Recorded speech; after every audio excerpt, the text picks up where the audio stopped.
January 8, 2026 வந்து Australian government ஒரு அதிரடியான முடிவு எடுக்கிறாங்க. அதாவது இந்தியன் ஸ்டூடெண்ட் வீசா அப்ளிகேஷனோட ரிஸ்க் லெவலை L2ல இருந்து L3க்கு மாத்துறாங்க. சிம்பிளா சொல்லணும்னா இந்தியா வந்து இப்போ ஹையர் ரிஸ்க் கேட்டகரியில வந்துருச்சு. இதை கேட்டோன்னே ஆக்சுவலா நிறைய பொட்டன்ஷியல் ஸ்டூடெண்ட்ஸ்க்கு பதட்டமா தான் இருக்கும். இப்போ இந்த L2 L3னா என்ன, அந்த L3 வரதுனால என்ன சேஞ்சஸ் வருது, அந்த சேஞ்சஸோட இம்பாக்ட்ஸை எப்படி ஒழுங்கா ஹேண்டில் பண்ணி சக்சஸ்ஃபுல்லா ஒரு வீசா அப்ளிகேஷன் போடுறது அப்படின்ற ஸ்ட்ராட்டஜியை தான் நம்ம இந்த வீடியோல பார்க்க போறோம். வாங்க வீடியோக்குள்ள போகலாம்.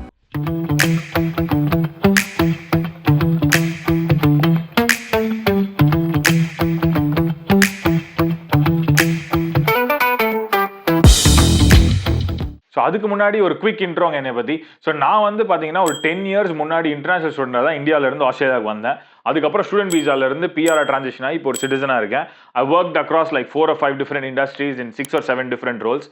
ஸோ இந்த வீடியோவில் மட்டும் இல்லை, இதுக்கப்புறம் வரப்போகிற எல்லா வீடியோஸ்லையுமே வந்து அந்த நியூஸ் அந்த இன்ஃபர்மேஷனை தாண்டி என்னோட பர்சனல் எக்ஸ்பீரியன்ஸையும் உங்ககிட்ட ஷேர் பண்ணணும் அப்படின்றது தான் என்னோட ஆசை. சரி வாங்க நம்ம கண்டினியூ பண்ணுவோம். ஸோ இந்த L2 L3 அப்படின்னா என்ன, இதை எப்படி டிஃப்ரெண்ட் கண்ட்ரீஸை வந்து அதில் கேட்டகரைஸ் பண்ணுறாங்கன்னு நம்ம பார்ப்போம். ஸோ இப்போ இந்த L1 L2 L3னா வந்து லோவர் லெவல் ஆஃப் ரிஸ்க் வந்து L1, L2 மீடியம், L3 வந்து ஹை. So fairly intuitive. ஆனால் இது இந்த எந்த கண்ட்ரி எதில் போடணும் அப்படின்னு இவங்க எப்படி பண்ணுறாங்க அப்படின்னு பார்த்தீங்கன்னா, இப்போ ஹிஸ்டாரிக்கல் டேட்டா எடுக்கிறாங்க. அதாவது எந்த கண்ட்ரிலேருந்து வர பீப்புள் வந்து வீசா ஓவர் ஸ்டே பண்ணுறாங்க, ஸோ ஃப்ராட்லண்ட் அப்ளிகேஷன் வந்து எந்த கண்ட்ரிலேருந்து ஜாஸ்தி வருது, இந்த டேட்டாவெல்லாம் வச்சு தென் தே கேட்டகரைஸ் த கண்ட்ரிஸ். ஸோ இப்போ நேபாள், பூட்டான், இந்தியா அது எல்லாமே இப்போ L3ல இருக்குது. ஸ்ரீலங்கா பார்த்தீங்கன்னா வந்து L1லேருந்து இப்போ L2க்கு மாற்றப்பட்டிருக்கு. இதுக்கான காரணம் என்னன்னு பார்த்தீங்கன்னா, இப்போ வந்து ஜென்ரலாக நீங்களே நியூஸில் பார்த்துருப்பீங்க, நிறைய வந்து ஃபேக் சர்டிஃபிகேட்ஸ், டிகிரி சர்டிஃபிகேட்ஸ்லாம் வருது. நிறைய ஸ்டூடெண்ட்ஸ் வந்து ஓவர் ஸ்டே பண்ணுறாங்க. சில பேர் என்ன பண்ணுறாங்கன்னா வந்து பேருக்கு ஏதோ ஒரு காலேஜில் போட்டுட்டு அட்மிஷன் வாங்கிட்டு அப்புறம் இங்கே வந்து அதில் படிக்காமல் வேலை பார்க்கறது, அவங்கள ட்ரேஸ் பண்ண முடியாமல் இருக்குது. இந்த மாதிரி நிறைய விஷயங்கள் நடக்கிறதுனால ஸோ வந்து அப்பப்போ வந்து இவங்க என்ன பண்ணுவாங்கன்னா அசஸ் பண்ணுவாங்க இந்த கண்ட்ரியோட டேட்டாவெல்லாம். அதுக்கப்புறம் வந்து அதுக்கு தகுந்த மாதிரி ரிஸ்க் வந்து அசைன் பண்ணுவாங்க அந்த கண்ட்ரிக்கு. ஸோ இப்போ இந்தியா பார்த்தீங்கன்னா வந்து L2லேருந்து L3க்கு மாறப்பட்டிருக்கு. ஸோ முன்னாடி L2ல நம்ம இருந்தோம், இப்போ L3க்கு போயிட்டோம். ஸோ இதனால என்ன டிஃபரன்ஸ் அப்படின்னு பார்த்தீங்கன்னா, L2ல இருக்கும்போது கொஞ்சம் லீவே இருக்கும், கொஞ்சம் ஃப்ளெக்சிபிலிட்டி இருக்கும். அதாவது முதல் நாளே நீங்கள் வந்து அப்ளிகேஷன் சப்மிட் பண்ணும்போது எல்லாமே கொடுக்கலனாலும் they will follow up with you. So இல்லை உங்கள் மூலமாக அப்ளை பண்ணுற எஜுகேஷனல் கன்சல்டன்ட்டை ஃபாலோ அப் பண்ணுவாங்க. ஓகே எனக்கு இந்த டாக்குமெண்ட் கொடுங்க, அந்த டாக்குமெண்ட் கொடுங்க. பட் L3 அப்படின்னா வந்து அந்த லீவே கிடையாது. ஸோ அதனால வந்து Day 1ல வந்து எல்லா டாக்குமெண்ட்ஸும் கரெக்டாக இருக்கணும், சப்மிட் ஆகிருக்கணும். ஸோ அந்த ஃப்ளெக்சிபிலிட்டி வந்து குறையுது. அது வந்து நம்பர் 1. ஸோ நம்பர் 2 பார்த்தீங்கன்னா வந்து இன்னும் டீப்பர் செக் பண்ணுவாங்க. அதாவது ஃபார் எக்ஸாம்பிள் இது எல்லாருக்கும் பண்ண மாட்டாங்க, பட் நிறைய அப்ளிகேஷன்ஸ்க்கு பண்ண ஜாஸ்தி சான்சஸ் இருக்கு. They might call your employer and check உங்க எக்ஸ்பீரியன்ஸ் வந்து கரெக்டான வெரிஃபை பண்றதுக்கு, இல்லை உங்க யூனிவர்சிட்டியில இருந்து கால் பண்ணி வந்து அந்த இடத்துல இருந்து உங்களுக்கு ஆஃபர் வந்திருக்கான்னு செக் பண்றது, உங்க பேங்க்கு கால் பண்ணி வந்து டீடைல்ஸ் வெரிஃபை பண்றது. ஸோ இந்த மாதிரி விஷயங்கள்லாம் கூட இப்போ வந்து ஜாஸ்தி பேருக்கு நடக்கும். So that is number 2. இதெல்லாம் நடக்கிறதுனால நம்பர் 3 என்னன்னா வந்து 2லேருந்து 4 வாரம் ப்ராசஸிங் டைம் இருந்தது, இப்போ வந்து 8 to 12 ஆர் ஈவன் 12+ வீக்ஸ் வரைக்கும் ஆகும். ஸோ டியூரேஷனும் ஜாஸ்தி ஆகும். ஸோ இதெல்லாம் வந்து கீ சேஞ்சஸ். ஸோ இந்த L3 அப்படின்றதே பார்த்தீங்கன்னா வந்து Australia's way of filtering out all the fraudulent applications and then they want only the genuine students இல்லையா. ஸோ இப்போ நம்ம ஒரு ஜென்யூன் ஸ்டூடெண்ட் அப்படின்றது வந்து விசா ஆஃபீஸருக்கு எப்படி ப்ரூவ் பண்ணுறது அப்படின்னு நம்ம பார்த்தோம் அப்படின்னா, ஜென்யூன் ஸ்டூடெண்ட் அப்படின்னு சொல்லி ஒரு செக்ஷன் இருக்குது. அதில் 4 கொஸ்டின் கேட்குறாங்க. அதில் ஒன் ஆஃப் த கொஸ்டின்ஸ் பார்த்தீங்கன்னா வந்து why did you choose ஆஸ்திரேலியான்னு கேட்குறாங்க.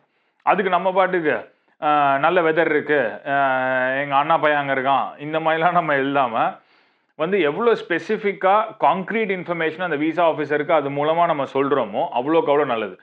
இதுக்கு பார்த்தீங்கன்னா ஒரு சிம்பிள் கன்சிஸ்டன்சி ஃப்ரேம் ஒர்க், ஒரு மென்டல் மாடல் மாதிரி நீங்கள் வச்சுக்கோங்களேன். அதாவது நீங்கள் வந்து ஒரு படிப்பு படிச்சிருப்பீங்க, ஒரு வேலை பார்த்துட்டு இருப்பீங்க, இது உங்களோட past. This has to direct you towards what course you want to do based on how you see yourself in the future. அந்த கோர்ஸ் வந்து நீங்கள் செலக்ட் பண்ணுறது வந்து இந்த பர்டிகுலர் யூனிவர்சிட்டியில் தான் படிக்க போகிறேன்னு சொல்கிறதுக்கான காரணம். ஏன்னா அந்த யூனிவர்சிட்டி வந்து நல்ல குளோபல் பார்ட்னர்ஸ் வச்சுருக்கலாம் அவங்களோட. So for example Microsoft, Google எல்லாம் அவங்களோட குளோபல் பார்ட்னர்ஸாக இருக்கலாம், இண்டஸ்ட்ரி பார்ட்னர்ஸாக இருக்கலாம், where you might be able to do a project with those companies which would in turn enhance your experience, therefore increase your opportunities. So அந்த opportunities உங்களுக்கு கிடைக்கும் போது அந்த ஃபீல்டில் அங்கே உங்களுக்கு எக்ஸ்பீரியன்ஸ் இருந்துச்சு அப்படின்னா when you come back to India, if you do, then you will still have a great opportunity இங்கே, because it's a booming industry, இந்த இடத்துலலாம் வருது. அந்த மாதிரி நீங்கள் வந்து ஒரு கொஹரண்டான ஸ்டோரி, ஒரு ஃபுல் சர்க்கிள், நீங்கள் வந்து என்னோட பாஸ்ட் இதுதான், நான் வந்து ஃபியூச்சரில் இதுவாக ஆகணும்னு நினைக்கிறேன், அதுக்கு இதுதான் பெஸ்ட் கோர்ஸ், அந்த கோர்ஸுக்கு இதுதான் பெஸ்ட் யூனிவர்சிட்டி, அதனால தான் நான் இந்த பாத்வேல போறேன் அப்படின்னு நீங்க சொன்னீங்கன்னு வச்சுக்கோங்களேன், தட் ஸ்ட்ரென்தன்ஸ் யுவர் கேஸ். ஒரு ஜென்யூன் ஸ்டூடெண்ட்டுக்கான ஒரு டெஃபினட்டிவான ஆன்சர் வந்து அந்த ஸ்டோரியில வந்து அந்த விசா ஆஃபீஸருக்கு கிடைக்கும். ஸோ இப்போ பார்த்தீங்கன்னா முன்னாடி வந்து ஜென்யூன் டெம்பரரி என்ட்ரன்ட் அப்படின்ற ஒரு மேட்டர் இருந்துச்சு. இப்போ ஜென்யூன் ஸ்டூடெண்ட்ஸ் அப்படின்னு சொல்றாங்க. முன்னாடி என்னன்னா வந்து ஜென்யூன் டெம்பரரி என்ட்ரன்ட், நீ வந்து இங்க வர டெம்பரரியா படிக்க வர திரும்ப போயிடுவ, அதுதான் நீ வந்து சொல்லணும் அப்படின்ற மாதிரி. நான் படிக்க வரும்போது கூட அதான் சொன்னாங்க என் கன்சல்டன்ட். இந்த மாதிரி வந்து பிஆர் பத்திலாம் பேசிடாத உன் எஸ்ஓபியில், இல்லை வந்து நீ அங்கேயே ஸ்டே பண்ணணும்லாம் பேசிடாது. இப்போ கவர்மெண்ட் வந்து அண்டர்ஸ்டாண்ட்ஸ், நம்ம ஒரு ஸ்டூடெண்டாக இங்கே வரோம் அப்படின்னா ஓகே நமக்கு இங்கே பிடிச்சிருக்கு, நம்ம இங்கே வாழ நினைக்கிறோம், பிஆர் அப்ளை பண்ண போகிறோம், தட் இஸ் ஆல் செகண்டரி. ஆனால் நீ வந்து ஒரு ஜென்யூன் ஸ்டூடெண்டாக தான் உள்ளே வர, படிக்க தான் வர. ஏன்னா நிறைய பேர் இங்கே பார்த்தீங்கன்னா வந்து படிக்க வரேன்ற பேரில் வந்துட்டு அட்டெண்டன்ஸ் இல்லாமல் படிக்காமல் அவங்க வந்து ஒர்க் பண்ணுவாங்க. ஏன்னா வந்து டாலர்ஸ் நல்லா வரும், கேஷ் இன் ஹேண்ட்லாம் வாங்கி இந்த மாதிரி இல்லீகலாக நிறைய விஷயங்கள்லாம் நடக்குது. ஸோ இதை ஸ்டாப் பண்ணுற வகையில் தான் அவங்க வந்து ஒரு ஜென்யூன் ஸ்டூடெண்ட் டெஸ்ட் வந்து பண்ணுறாங்க இந்த கொஸ்டின்ஸ் மூலமாக. ஸோ அதுக்கு வந்து நம்ம if you get the story right, then it makes our life easier.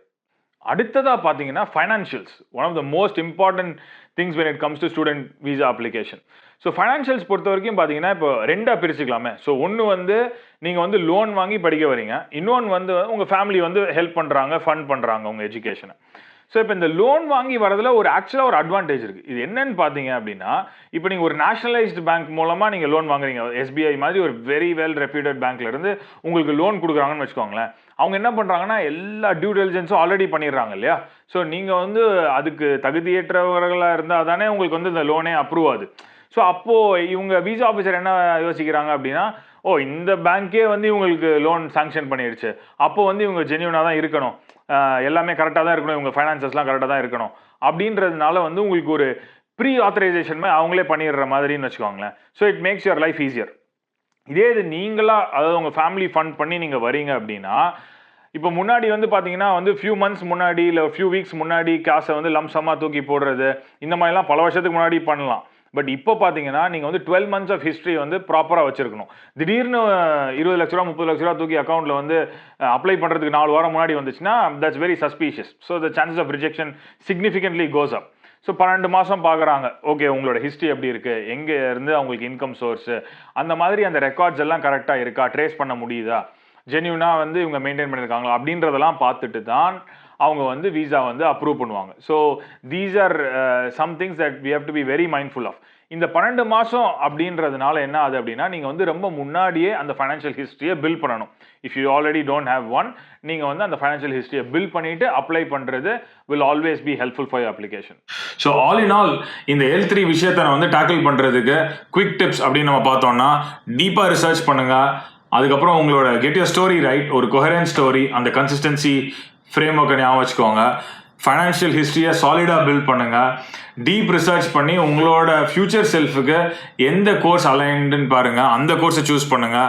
அது வந்து எந்த யூனிவர்சிட்டி டாப் யூனிவர்சிட்டி இருக்குன்னு பாருங்கள், குரூப் ஆஃப் 8 முடிஞ்ச அளவுக்கு சூஸ் பண்ணி போக பாருங்கள். அப்படி இல்லைனாலும் எந்த யூனிவர்சிட்டி சூஸ் பண்ணுறீங்களோ அங்கே வந்து உங்கள் கோர்ஸுக்கு சாலிட் பொட்டென்ஷியல் இருக்குது, ஹை ரேட்டிங் இருக்கான்னு பார்த்துக்கோங்க. இதெல்லாம் வந்து something to keep in mind if you're going to apply for your visa and of course your university as well. இந்த ஓவரால் திங் இந்தியாவுக்கு அகேன்ஸ்டா அப்படின்னு நம்ம பார்த்தோம் அப்படின்னு பார்த்தீங்கன்னா டெஃபினட்டாக இல்லைங்க, இந்தியாவுக்கு அகேன்ஸ்டா அவங்க இதை கொண்டு வரல. But definitely this is against fraudulent applications. So genuine ஸ்டூடெண்ட்டுக்கு இன்னுமே solid chances and strong chances இருக்குது இங்கே வந்து படிக்கிறதுக்கு. It's a wonderful country. Wishing you all the best if you going to come here to study. உங்களுக்கு இதை பற்றி வேறு ஏதாவது கொஸ்டின்ஸ் இருந்துச்சு, இல்லை வேறு ஏதாவது தெரிஞ்சுக்கணும் அப்படின்னு பார்த்தீங்கன்னா எனக்கு வந்து டெஃபினட்டாக கமெண்ட்டில் சொல்லுங்கள். நம்ம முடிஞ்ச அளவுக்கு இன்ஃபர்மேஷன் ஷேர் பண்ணுவோம். யாராவது உங்களுக்கு தெரிஞ்சவங்க படிக்க வர போகிறாங்க ஆஸ்திரேலியாவுக்கு அப்படின்னா இந்த வீடியோவை கண்டிப்பாக மறக்காமல் ஷேர் பண்ணுங்கள். நம்ம சேனலுக்கு வந்து சப்ஸ்கிரைப் பண்ணி சப்போர்ட் பண்ணுங்கள். இந்த வீடியோவிலேருந்து உங்களுக்கு ஏதாவது யூஸ்ஃபுல்லாக கிடச்சிருந்ததுன்னா லைக் பண்ணி ஷேர் பண்ணுங்கள். தேங்க்யூ.